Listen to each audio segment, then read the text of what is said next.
Audio Jungle.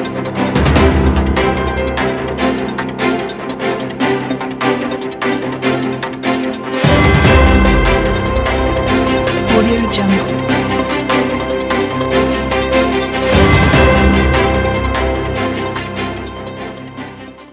Bonjour, bonsoir, mesdames, mesdemoiselles et messieurs. C'est un plaisir pour moi de vous retrouver dans votre émission Droit de savoir, mais surtout, merci d'être fidèle à votre canal d'information Télair TV.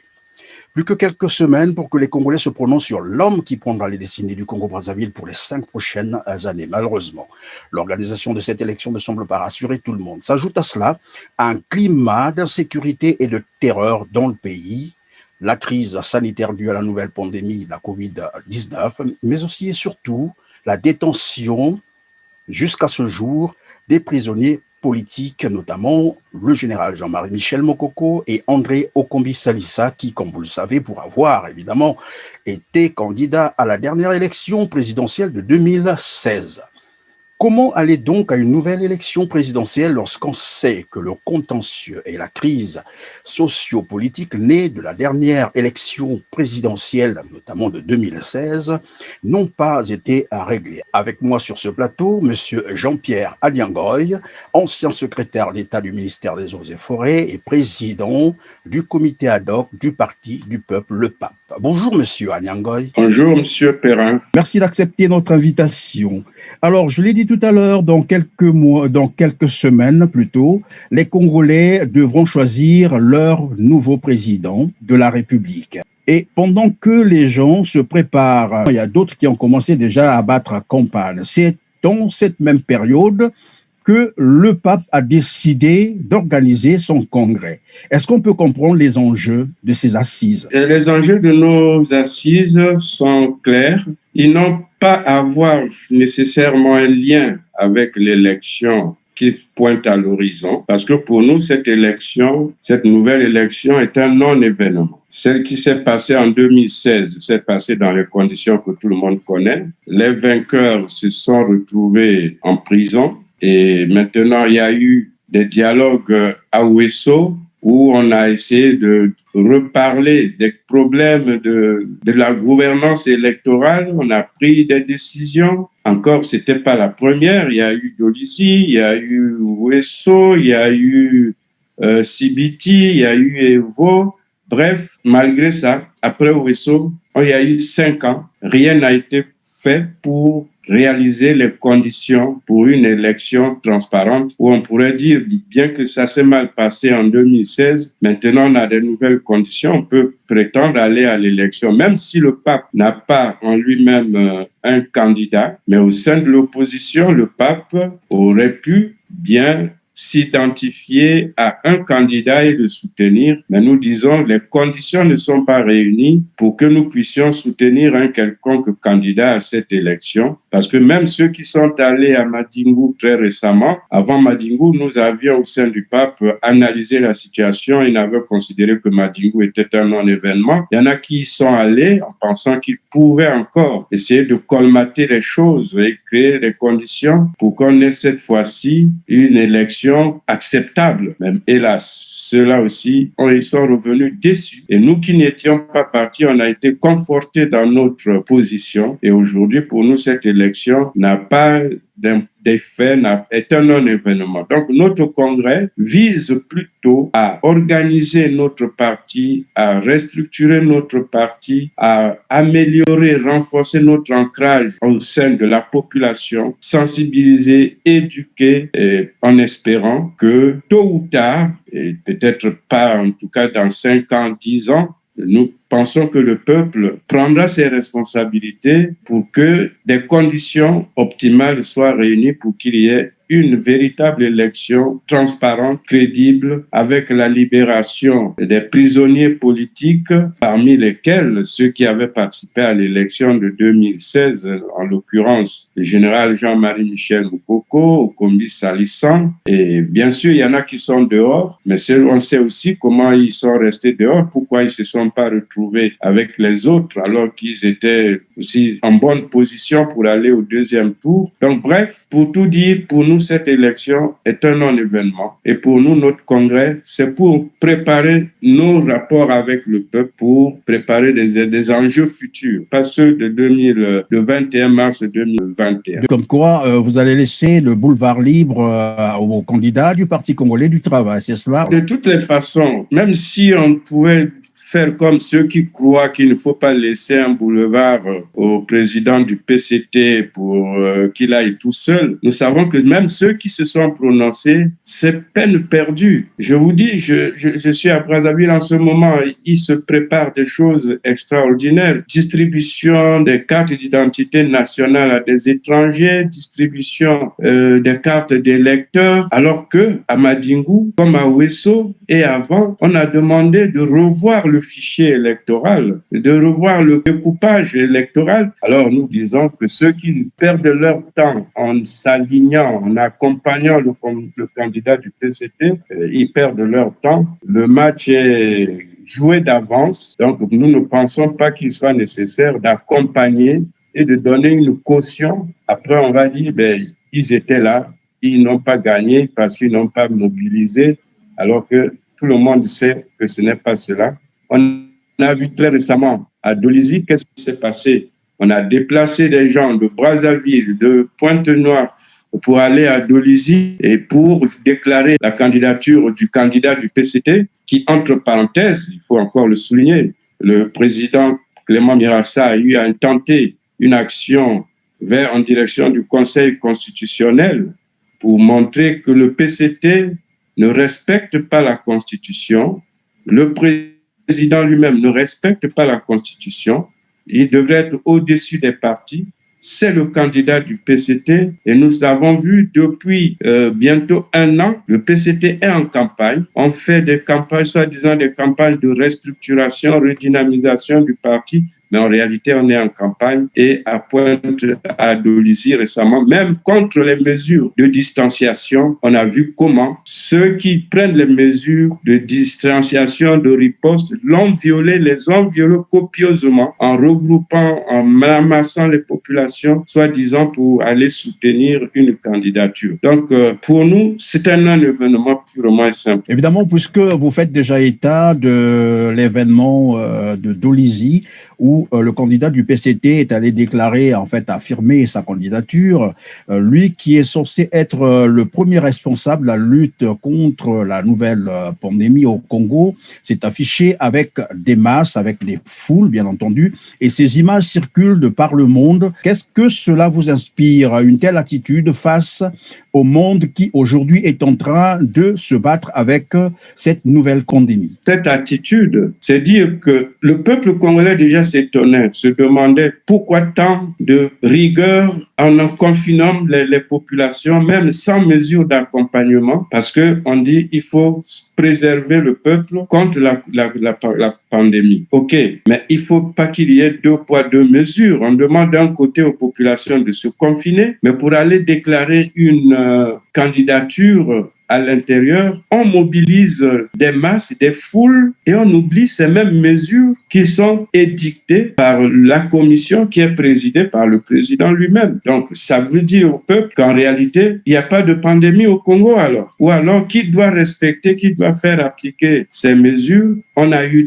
enregistré des cas même de décès en Caï, ici à Brazzaville, des brutalités vers les populations parce qu'il n'y a pas eu port de bavette. Mais là, c'est le chef de tout ça, de toutes ces mesures, qui les brave, qui les met par terre, qui les piétine et montre au peuple que, en réalité, ces mesures ne sont qu'un prétexte pour autre chose. Parce que ce qui s'est passé à Dolisie est simplement scandaleux. Alors, ceci peut permettre à certains analystes de croire que le couvre-feu imposé le 25 ou le 31 décembre, c'était un autre agenda caché. Ça n'a rien à voir avec la Covid. Mais la preuve, en dehors de ce confinement du 25 et du 1er, mais après, qu'est-ce qui se passe? Dans les bus à Brazzaville, ce qu'on appelle ici des bus mal à l'aise, où les gens se confinent tous les jours, dans les marchés, Les gens se frottent tous les jours. Donc, est-ce qu'il n'y a que le 25 décembre que les gens, et dans les églises, encore que les églises sont des structures où on respecte assez scrupuleusement ces mesures de distanciation. Moi-même qui vous parle, je suis un chrétien croyant. Quand je vais à l'église, que ce soit à Sainte-Anne, que ce soit à Javoué, partout, on respecte scrupuleusement les mesures de distanciation. Donc, il n'y avait pas raison de confiner les gens, d'empêcher aux gens d'aller prier le 25 décembre parce que, soit disant que c'était des mesures de préservation. Le 25, le 1er, c'est pareil, mais après, je vous dis encore après, qu'est-ce qui vient de se passer à Dolisie par rapport au 25, par rapport au 1er janvier? C'est insensé, c'est inadmissible. Il y a des agendas cachés purement et simplement. Je crois que vous avez suivi, la communauté nationale a suivi la réaction de l'abbé Furieux Brice, qui a démontré qu'il y avait réellement un agenda caché. Et nous, au pape, on pense qu'il y a vraiment cet agenda caché. Et si c'était pour la COVID, pour la protection du peuple, on l'appliquerait de manière systématique et rationnelle. Mais c'est pas tantôt on applique pas. On va revenir donc sur évidemment l'élection présidentielle. Que pensez-vous de ceux ou des partisans du candidat unique qui pensent qu'il fallait une candidature unique pour l'opposition afin d'affronter le candidat du PCT? Parce qu'ils disent, si on ne se présente pas à l'élection présidentielle, on n'aura pas un mobile ou une raison pour contester la suite. Bon, on peut toujours chercher des raisons pour contester, mais qu'est-ce qui va se passer? En 2016, qu'est-ce qui s'est passé? On sait ce qui s'est passé au Poul. Le peuple n'a pas d'armes. Les candidats de l'opposition qui croient à la démocratie pensent qu'ils vont de bonne foi. Et en se disant, on y va, si on gagne, on va reconnaître. Mais on ne va pas les reconnaître. On va mettre les gens, les militaires et les policiers dans la rue.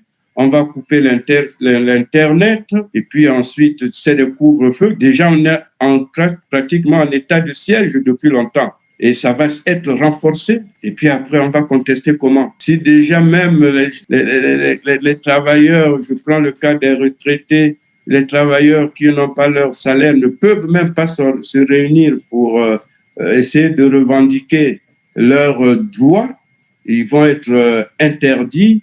Et quand on va faire l'élection, nous sommes sûrs qu'on va permettre aux gens d'aller voter, mais immédiatement après le vote, ce sera le couvre-feu, ce sera le block-out, et puis on va proclamer les élections, tout étant barricadé, mais il n'y aura même pas la possibilité de protester. Et sinon, à moins qu'on se dise, bon, on proteste, et puis on va encore faire couler le sang des Congolais. Donc, il vaut mieux se dire, ça, on n'y croit pas.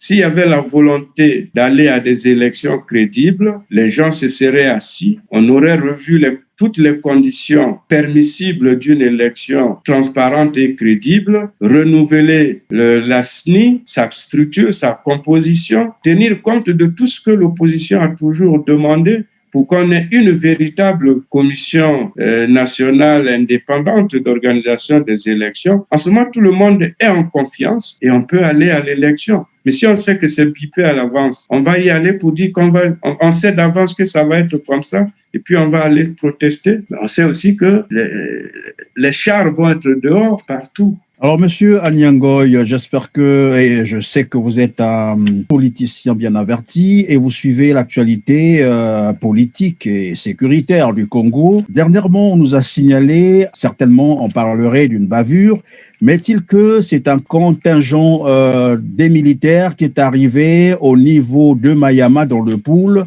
et qui s'est mis à tirer sur la résidence de Frédéric Binsangou alias Toumi. Qu'est-ce que de tels actes vous inspirent à l'orée de l'élection présidentielle au Congo? Ce sont des mauvais présages. Les gens qui sont allés à Sibiti, tous ceux qui sont partis de Brazzaville, les forces de l'ordre et tout pour accompagner le président à la cérémonie où il devait poser la première pierre pour la route et profiter pour déclarer sa candidature. C'est sur le chemin de retour qu'il y aurait eu des accrochages encore dans le pool.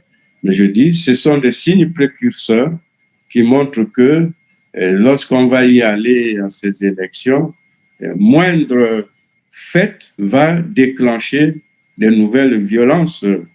Encore qu'on a toujours parlé d'une présence presque permanente des forces de l'ordre dans ce département du Poul. Bien qu'on a cessé de le décrier, il y a un semblant de paix, mais il y a toujours comme un territoire sous embargo où on s'attend toujours qu'il y ait quelque chose. Bon, nous pensons que c'est des mauvais signes et c'est pourquoi nous disons qu'il n'y a pas cette volonté d'aller à une élection apaisée, transparente et crédible et que ceux qui se leurrent, ils nous donneront certainement raison. Ils sont libres d'y aller et s'ils gagnent, tant mieux, nous les soutiendrons puisque on veut un changement, on veut cette alternance. Mais nous, on pense que les conditions ne sont pas réunies. S'il y en a qui pensent qu'ils vont forcer, en 2016, c'est vrai, ces conditions n'étaient pas réunies, mais aujourd'hui, ces conditions sont davantage détériorées par rapport à 2016, que nous sommes sûrs qu'il n'y a rien à espérer de cette élection de 21 mars 2021. Est-ce que le pape peut nous dire ce qu'il pense de la sécurité au Congo? Un bilan dans ce sens. Bon, la sécurité au Congo, c'est comme on parle de la paix au Congo, c'est devenu une chanson, la paix, chèrement acquise. Mais on peut toujours se poser la question, qui réellement menace la paix au Congo? Quelle est l'armée ennemie qui menace la paix au Congo? Quelle est la force étrangère, la puissance étrangère qui menace la paix au Congo? Alors, nous disons qu'il n'y a que à l'intérieur même du Congo, c'est le pouvoir qui a son armée, qui se bat contre son propre peuple. Alors devons-nous parler d'une sécurité? On sécurise qui contre qui? Ce sont les populations qui se sentent plutôt en insécurité face à ceux qui sont censés assurer leur sécurité. Donc, pour nous, aujourd'hui, quand on est face aux hommes en armes, on est plus inquiet, alors que dans le passé, quand on voyait un homme en armes, un policier, un gendarme, un militaire, on se sentait en sécurité. Mais aujourd'hui, ça devient un peu le contraire. Et plus particulièrement, cette situation dans le département du Poul inquiète. On l'a beaucoup décrié. Il y a la calmie, mais comme les élections arrivent, on s'interroge. Qu'est-ce qui va encore se passer dans ce département du Poul? Et peut-être que ça ne sera pas seulement au Poul. Ça peut aussi être à Brazzaville, ça peut peut-être être ailleurs. Mais on est vraiment inquiet quand on entend venir cette échéance électorale parce qu'il n'y a pas eu de mesures prises pour apaiser, pour recréer la concorde nationale. On a dit qu'il fallait libérer les prisonniers politiques, mais on nous dit que non, ce ne sont pas des prisonniers politiques, alors que l'ONU, la Commission de l'ONU des droits de l'homme, a bien donné sa position sur ce qui s'est passé. Et aujourd'hui, au niveau international, tout le monde sait que ce qui s'est passé avec Okombi Salissan, avec Jean-Marie Michel Moukoko, c'est la conséquence de l'élection de 2016. S'il n'avait pas été candidat à cette élection, il ne serait pas aujourd'hui en prison. Alors on dit, remettons, comme on dit, bas la terre. Quand vous vous êtes trompé quelque part, quand vous vous êtes battu, toute guerre se termine toujours par une négociation entre les belligérants et ensuite on rétablit la paix. Mais nous pensons qu'il était temps que, après 5 ans de ce dernier mandat difficile doublé, aggravé par la crise multidimensionnelle au plan économique et financier, aggravé par la Covid. Le peuple est ruiné, l'économie nationale est sur, on peut dire perfusion, je ne sais même pas si on est sur perfusion. Tous les indicateurs de performance économique dans notre pays sont en rouge. Quand on lit ce qui vient de la Banque mondiale, du FMI, de toute autre institution internationale qui évalue les performances des pays, si c'est des indicateurs négatifs, nous sommes en tête. Donc, ce qui est négatif, nous sommes en tête. Ce qui est positif, nous tenons la queue. Alors, il y a lieu réellement qu'on se retrouve, qu'on cherche des solutions, comment remonter, comment redorer le blason, la crédibilité de notre pays. Aux Nations Unies, on venait d'apprendre, on ne peut même plus avoir droit au vote. À l'OMT, on ne peut plus avoir droit au vote, alors que le secrétaire général de cette institution, c'est un compatriote et qui doit normalement se faire réélire ou être candidat à sa propre succession, mais on ne peut pas avoir droit au vote parce qu'on ne paye pas nos contributions. Je ne voudrais plus reparler de nos étudiants dans le monde, de nos retraités. Moi-même, j'en suis un. On ne sait pas comment on vit. Et puis, alors, on pense qu'on va aller aux élections. On fait fi de tout cela comme si tout était normal dans le pays. Et on dit, les institutions fonctionnent. Qu'est-ce qui fonctionne? Et ça donne quel résultat? Les hôpitaux, c'est pas possible. Alors, qu'est-ce qui marche dans le pays aujourd'hui? Le bilan des 5 dernières années du projet du président Sassou, la marche vers le développement, les emplois promis aux jeunes, on en a créé combien? Et là, on veut encore proposer ou promettre d'autres choses.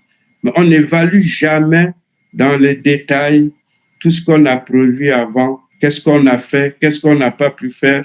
Mais on fait des nouvelles promesses et j'entends des jeunes qui disent Sassou ou rien, c'est dommage. J'entends des gens au PCT. J'ai appartenu au PCT à un moment dans ma jeunesse, à l'UGC, au PCT. On disait que l'UGC, c'était le creuset des cadres du parti. J'ai fait partie de cette école-là. Mais on constate qu'aujourd'hui, 40 ans après, c'est comme s'il n'y a jamais eu un creuset des cadres au PCT. C'est toujours le même champion. Mais une équipe qui a un champion octogénaire, c'est le meilleur toujours. On ne forme pas d'autres. Alors, je crois que là, il y a problème. Oui, monsieur Anyangoy, nous tendons vers la fin de notre émission. Le temps qui nous est imparti tire finalement à la fin. Alors, vous avez fait état de... En fait, vous avez survolé tout ce qui mine aujourd'hui le développement du Congo, sinon la paix, la sécurité. Et d'ailleurs, vous avez même donné quelques exemples sur la crise socio-économique. Alors, qu'est-ce qu'il faut pour, évidemment, trouver des solutions à cette crise multiforme?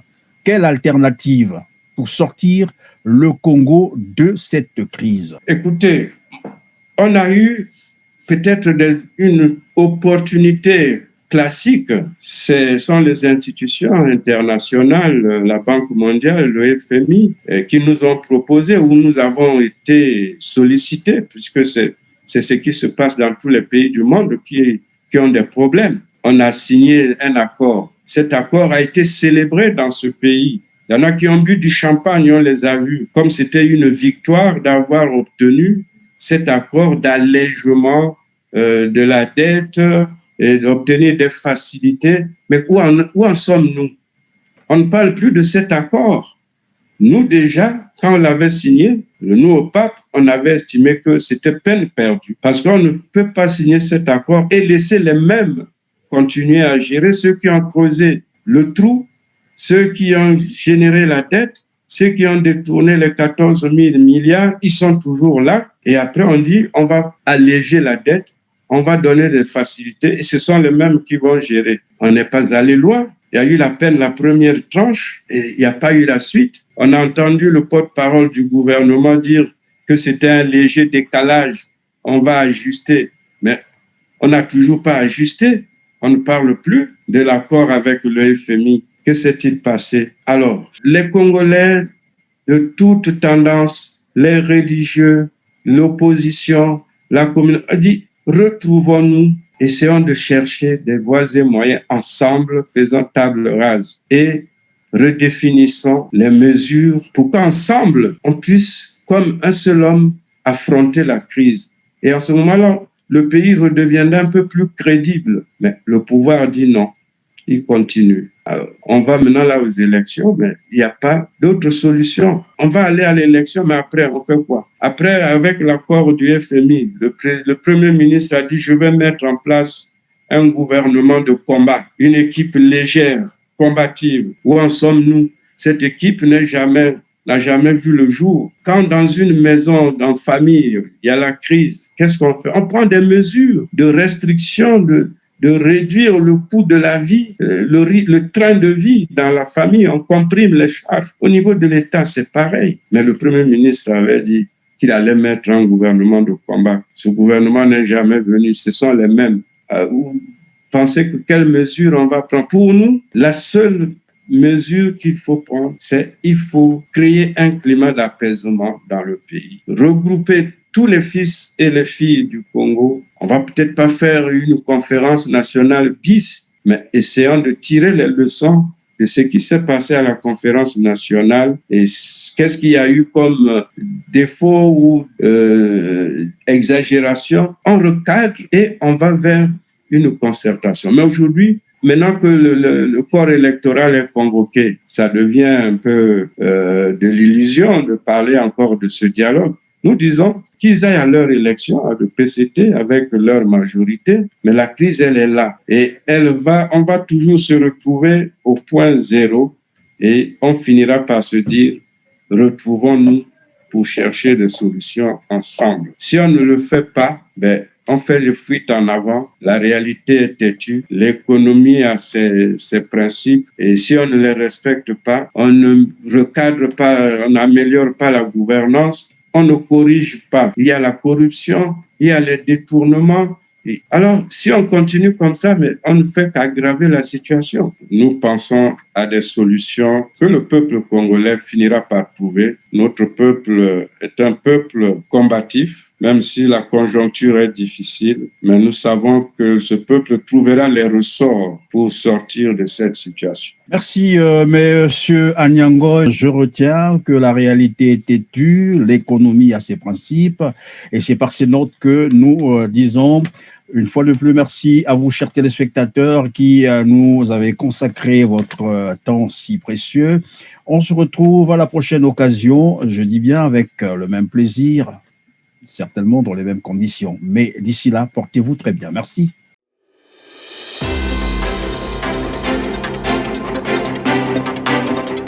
Audio Jungle.